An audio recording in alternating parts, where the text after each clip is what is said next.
ఏపీని భారీ వర్షాలు ముంచెత్తాయి. బంగాళాఖాతంలో వాయుగుండం మారడంతో 3 రోజులుగా ఏపీ వణికిపోతోంది. దంచికొడుతున్న వానలకు పలు జిల్లాల్లో జనజీవనం స్తంభించింది. వర్షాలు, వరదలతో రాష్ట్ర రాజధాని విజయవాడ, మచిలీపట్నం, విజయనగరం, శ్రీకాకుళం, మన్యం, అల్లూరి, విశాఖ, అనంతపురం, కడప, కర్నూలు, నంద్యాల జిల్లాలు అతలాకుతలమవుతున్నాయి.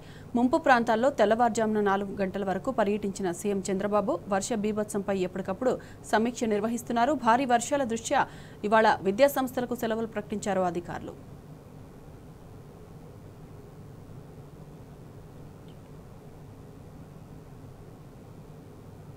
అతి భారీ వర్షాలు, వరదలతో రాజధాని నగరం బెజవాడ గజగజ వణికిపోయింది.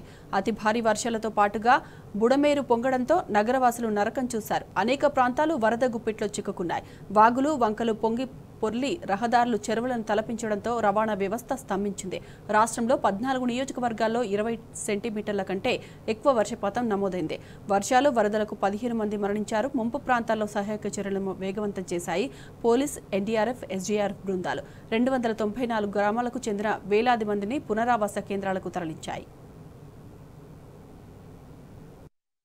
అయితే ఇవాళ కూడా వానలు పడతాయంటోంది వాతావరణ శాఖ. శ్రీకాకుళం, విజయనగరం, పార్వతీపురం, మన్యం, అల్లూరి సీతారామరాజు, అనకాపల్లి, ఏలూరు, ఎన్టీఆర్, పల్నాడు, అన్నమయ్య, చిత్తూరు, తిరుపతి జిల్లాలో మోస్తరు నుంచి భారీ వర్షాలకు అవకాశం ఉందని పేర్కొంది. రానున్న 5 రోజుల్లో రాష్ట్రంలో తేలికపాటి నుంచి మోస్తరు వర్షాలు కురుస్తాయని అంచనా వేసింది.